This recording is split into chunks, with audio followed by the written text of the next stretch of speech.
Good morning, class 12th. Today we are going to sum up our chapter number 5, that is contemporary South Asia. Although we have in last class done with the SAFTA and SAARC, but here again we will have to discuss certain things in our mind. इसमें से सबसे पहली एक चीज है जिसमें हम ये कहते हैं कि आज के टाइम में there is no country, no region in this world which can exist in a vacuum. Exists in a vacuum का मतलब हमारे लिए होता है कि कोई भी देश ऐसा नहीं है जो बिल्कुल अलग होकर रह सकता है. It is influenced by outside powers. It is influenced by all the events and how much they are putting an impact on his or her neighbors or not. इससे भी कोई फर्क नहीं पड़ता है. ऐसे में हम बात करते हैं साउथ एशियन नेशंस की. जब हम साउथ एशियन नेशंस के इस बारे में बात करते हैं तो आपकी बुक में एक कार्टून दिया हुआ है इस तरीके का, विजिबल है. अब ये दो कार्टून जो है ऊपर वाला जो जनरल है वो मुशर्रफ है, दूसरी तरफ वाजपेयी जी हैं और वाजपेयी जी के साथ चाइना के प्राइम मिनिस्टर हैं, प्रीमियर है. ठीक है. नीचे जो कार्टून दिया हुआ है उसमें यूएस से जो है वो यहाँ एम्पायर की सीट पर बैठा हुआ है. एक तरफ इंडिया है और एक तरफ वाजपेयी है. एक तरफ वाजपेयी जी हैं और एक तरफ नवाज शरीफ जी हैं. इस तरीके के कार्टून्स में हम ये कहते हैं कि इंडिया और पाकिस्तान दोनों जो हैं वो बेसिकली अपने आप को की प्लेयर्स मानते हैं. दोनों अपने तरीके से वर्ल्ड के कंट्री से कांटेक्ट रखना चाहते हैं लेकिन नहीं रख पाते हैं. ऐसे में बहुत सारे मामलों में ये नोटिस किया गया है कि आउटसाइड पावर्स जो हैं वो साउथ एशियन कंट्रीज के डिसीजंस को इन्फ्लुएंस करती हैं. जनरली आपकी बुक में यहाँ एक लाइन भी दी हुई होगी, आप उसे बहुत ध्यान से पढ़ेगा. China and United States remain a key player in the South Asian politics.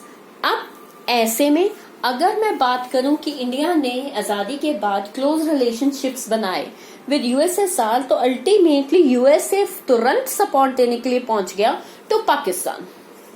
ऐसे में एक स्टेज ऐसी थी व्हेन इंडो इंडो वॉर हुआ था, इंडो चाइना वॉर हुआ था. लेकिन दूसरी ही तरफ जाहू एनलाई के टाइम के बाद से हमने अपनी पॉलिसीज को आसान करना शुरू कर दिया था. ठीक है. इंडो चाइना रिलेशनशिप जो थे वो इम्प्रूव होने लग गए थे और तकरीबन 10-15 साल तो ऐसे था कि सच में ये कहावत सच हो गई है कि हिंदी चीनी भाई भाई हैं. Not at the time of 1957 but obviously in the time of 1990s. अगर मैं उसके बाद की बात करूं, 1990s की बिगनिंग में ही इंडिया की इंटेंशंस में या मिड 1990s में इंडिया की इंटेंशन में था कि वो न्यूक्लियर प्रोग्राम को सपोर्ट करना चाहता है, तो फिर रिलेशंस खराब हो गए. ऐसे में चाइना ने क्लोज रिलेशंस जो थे वो डेवलप किए पाकिस्तान के साथ.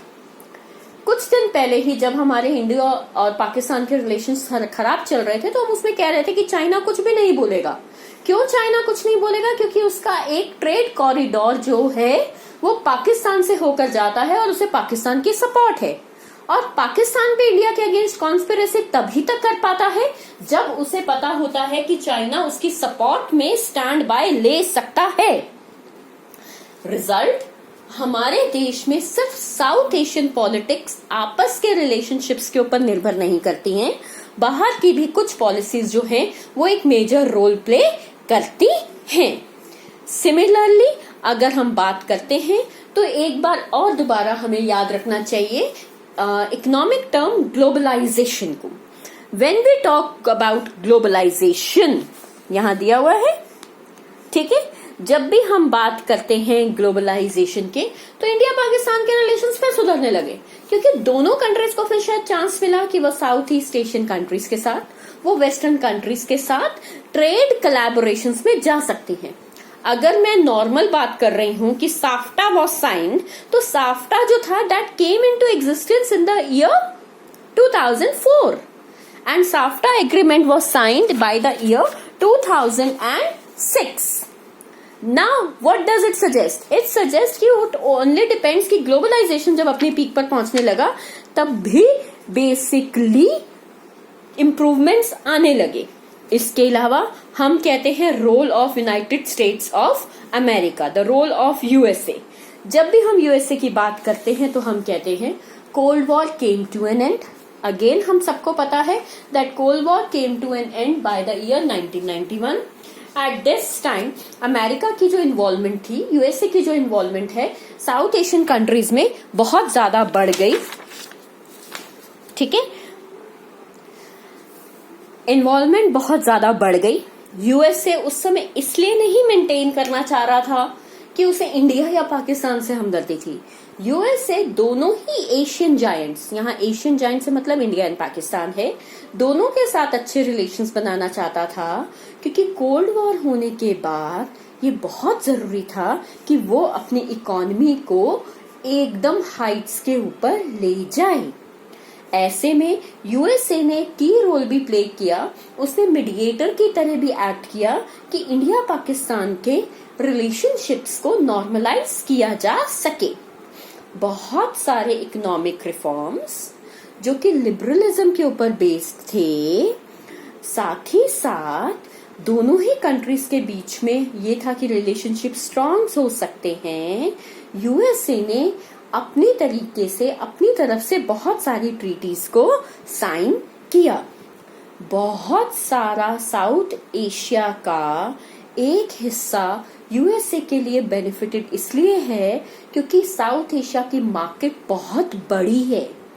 यहाँ पर साउथ एशियन कंट्रीज का साइज या पॉपुलेशन अमेरिका के लिए एक बून साबित हो सकता है। खैर, हम अपने चैप्टर की तरफ आएंगे और चैप्टर के साथ साथ हम ये भी कहते हैं कि साउथ एशिया जो है वो आज भी एक कन्फ्लिक्ट प्रोन जोन है। कोविड-19 के टाइम पर भी इंडिया पाकिस्तान में बहस चल रही है गाइस। हम आज भी एक दूसरे के ऊपर कोई ना कोई बात कर रहे हैं। Similar type of also tensions are existing between Bangladesh and Myanmar on the issue of the refugees. How can we say that we can be maintaining a peaceful relations always a time? Only the thing is that due to certain cultural features, due to some trade interactions, our people and government are dependent on each other, dependent on the contribution made by countries of each other. So let's hope for the best that in future we can make achievements.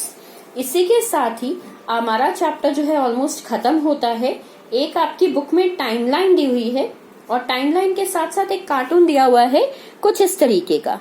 आप अगर इसे देखेंगे तो India और Pakistan centre seat के ऊपर है। ठीक है, ये सार्क समिट को लेकर है। बाकी के कंट्रीज जो हैं वो साइड बाय में हैं। एक्चुअली में सारे साउथ एशियन कंट्रीज का यही मानना है कि इंडिया और पाकिस्तान जो है वो सबसे ज्यादा कॉर्डियल रिलेशंस में होने चाहिए in case if we really want to improve the regional cooperation in the South Asia. ये चैप्टर मैं खत्म करती हूँ। मैं इसके नोट्स टाइमली आपको भेज दूंगी। Thank you class.